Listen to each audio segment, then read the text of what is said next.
Je m'appelle Benjamin Joanneau, je suis en Corée depuis 1994, donc ça va faire bientôt 18 ans, 17 ans et demi. Je suis entrepreneur, je suis restaurateur, puisque j'ai deux restaurants. Un que nous gérons directement, qui s'appelle le Syntex, dans le quartier central d'Itaewon, et un autre où nous sommes ici, qui est en gestion, qui est le Café des Arts, qui est le bistrot de l'Institut français. Voilà, et c'est une de mes activités, puisque j'ai aussi d'autres activités personnelles, qui sont une qui est semi-commerciale, maison d'édition, petite maison d'édition qui s'appelle l'Atelier des Cahiers, et une activité d'écriture et de recherche, puisque je fais aussi partie, en tant que chercheur associé, du laboratoire de l'EHESS Corée-Chine-Japon, où je finis mon doctorat. Voilà, donc j'ai donc différentes casquettes, et la casquette d'entrepreneur est une de mes différentes activités.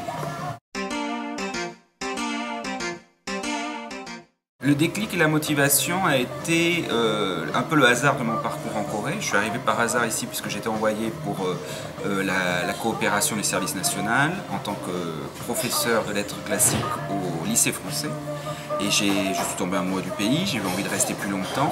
Et comme j'étais enseignant, je suis resté en tant qu'enseignant dans une université coréenne, mais enseignant de français et langue étrangère, ce qui n'était pas ma discipline et qui ne m'intéressait que moyennement. Le système coréen d'éducation m'a beaucoup déplu aussi. J'ai aimé mes collègues, mes étudiants, mais je n'ai pas aimé la manière dont on travaillait. Ça m'a permis de faire 1000 choses car j'avais très peu d'heures de cours, mais je ne voyais pas faire une vie comme cela. Donc après 5 ans, j'arrivais dans la trentaine, je devais prendre une décision. Et la décision, ce n'était pas de retourner en France, parce que je me voyais rester ici, en faire mon terrain de recherche, parce que j'avais commencé à réfléchir au doctorat et à changer ma spécialité vers l'anthropologie culturelle et les études coréennes. Donc je voulais rester plus sur ce terrain d'études ici, et puis mon lieu de vie, parce que c'est devenu mon lieu de vie aussi. Et j'ai eu l'idée qui à l'époque était folle pour moi, de me tourner vers le commerce, et de créer une PME, ce qui était possible grâce au changement de la législation sous l'administration Kim Dae-jung après la crise, qui avait ouvert le terrain aux investisseurs étrangers. Donc j'étais parmi les premiers investisseurs étrangers français tout au moins à bénéficier de ce système et à créer mon entreprise avec un associé coréen en 2000. Voilà, donc il y a 12 ans, nous avons créé le Syntex, qui est une entreprise de restauration et de consulting. Et nous faisons donc ces deux restaurants dont je parlais, puis d'autres choses à côté parfois aussi en tant que consulting, depuis 12 ans, et avec un certain bonheur, puisque nous avons eu le plaisir de très vite rencontrer la faveur du public, parce que nous avons ouvert sans le savoir au moment où la Corée était prête pour ce genre de choses. Rentrant dans une société de loisirs, elle avait envie de découvrir l'art de vivre à la française. Et donc tout ce qui était restauration, vin, et une restauration authentique comme la nôtre, parce que nous on était une petite structure, mais très conviviale et aussi, je crois, très authentique dans le goût, les produits, la démarche, les événements organisés, et ça a fait que nous avons eu la chance de bien démarrer. Cela m'a incité, quand j'ai vu de plus en plus de jeunes entrepreneurs, jeunes et moins jeunes, qui venaient vers moi, et vers les amis autour de moi pour poser des questions venant de France ou d'autres pays francophones, voyant les difficultés qu'ils avaient parfois à trouver l'information, voyant que nos institutions n'étaient pas toujours adaptées à la petite entreprise, étaient plus adaptées à la moyenne et à la grande entreprise et à leur budget. On a créé, il y a peut-être 5-6 ans maintenant déjà, le CEFC, le Cercle des entrepreneurs francophones de Corée.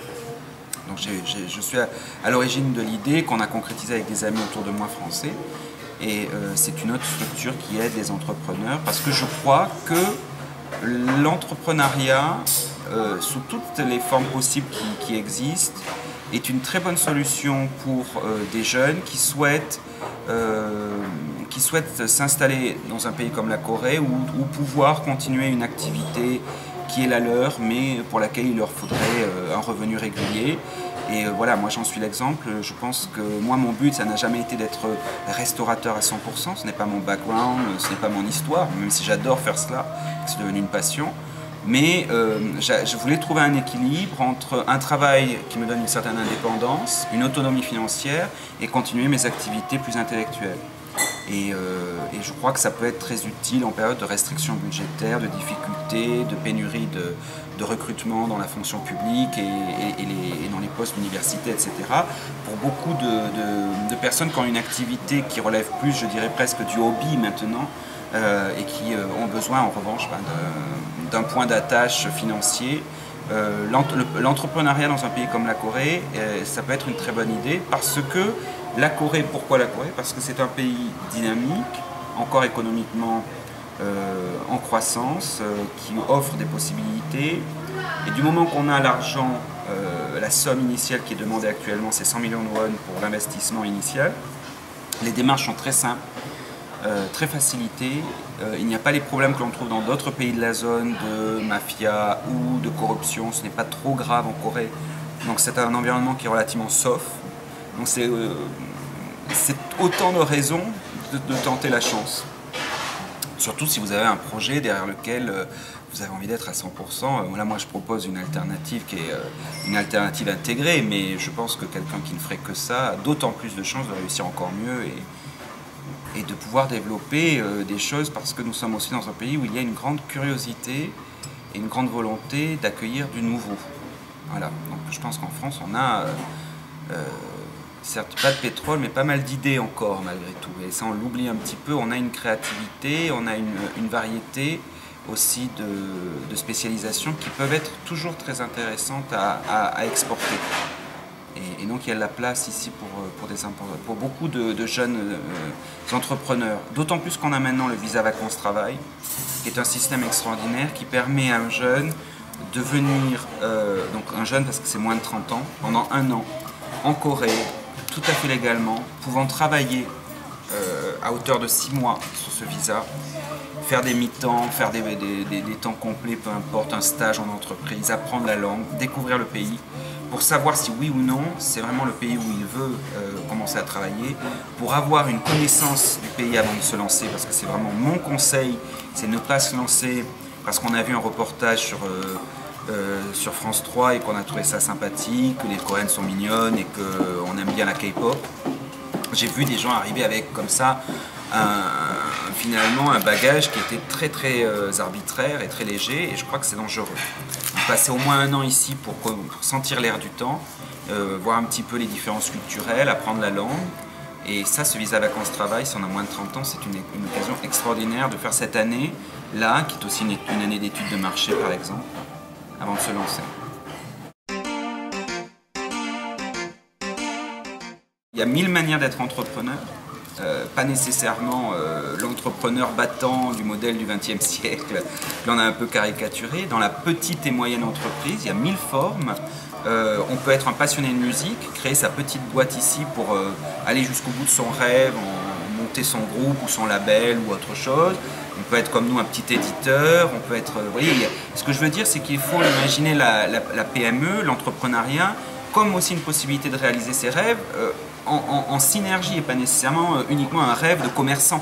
Hein, la PME, c'est pas simplement un rêve de commerçant, et il peut y avoir 1000 manières de créer une entreprise. Et je crois que le timing est bon en Corée, et la Corée est un pays qui est, je pense, un très bon terrain pour les jeunes Français. Peut-être moins difficile que la Chine, moins complexe, moins touffu. Il est plus jeune et dynamique que le Japon, etc. etc.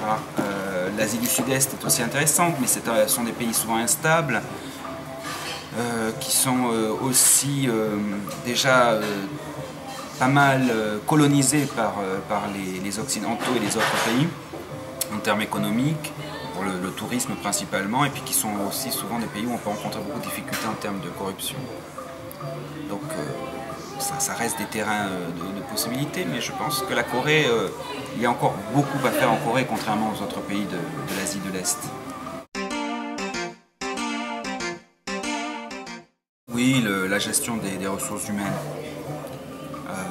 c'est-à-dire les relations avec les gens dans le travail ou en dehors du travail, qui reste toujours quelque chose de difficile à complètement gérer soi-même. Donc c'est bien d'avoir autour de soi Partenaire coréen pour jouer avec cette différence culturelle, la comprendre mais aussi pas faire d'erreurs. Je crois que c'est quelque chose qui est très important. Une des raisons pour lesquelles on vient dans un pays comme la Corée, c'est parce qu'on est attiré par cette altérité radicale de la culture coréenne. Comme si on s'installe, j'imagine, dans des pays comme l'Inde, l'Afrique noire ou d'autres pays, on y va parce qu'on veut cette différence. Si on ne veut pas cette différence, on s'installe en Italie ou en Angleterre, où là les différences sont relatives et non pas absolues. Voilà, si on cherche quelque chose qui soit un choc au quotidien et sur le long terme, alors on vient en Corée, donc on est préparé à cela, mais ça veut dire qu'il faut aussi s'équiper pour pouvoir y répondre.